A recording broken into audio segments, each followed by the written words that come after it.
The new T-Mobile 5G Hotspot, keeping your on-the-go lifestyle connected and powered up with a portable charging feature. Best of all, it rocks T-Mobile's nationwide 5G network.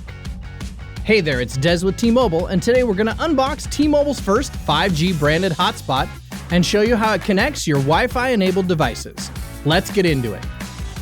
Opening up the box, we have the quick start guide, SSID and password sticker, T-Mobile 5G hotspot, SIM card, USB-C charging cable, and wall charger. Up to 32 devices can connect to the T-Mobile 5G hotspot. This means you can stream, catch up on email, surf the internet, and more. How great is that?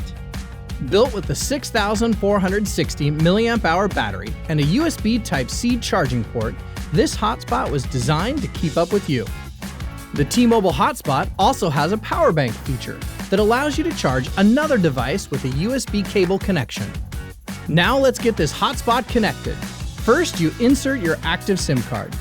Then you'll power on the device, check for those T-Mobile 5G bars, grab your SSID and password card, search for your SSID on your device's Wi-Fi settings, enter your password, and just like that, you'll be connected to the internet. For any advanced settings you might need, you can go to the Web UI homepage while connected to this hotspot. The T-Mobile 5G hotspot, keeping your on-the-go lifestyle connected and powered up. Best of all, you'll be rocking T-Mobile's nationwide 5G network. Go check out the new T-Mobile 5G hotspot at your favorite T-Mobile store and online at tmobile.com. Thanks so much for watching. Be sure to subscribe to our channel and click the bell icon for notifications. Now stay tuned for another great video coming up next.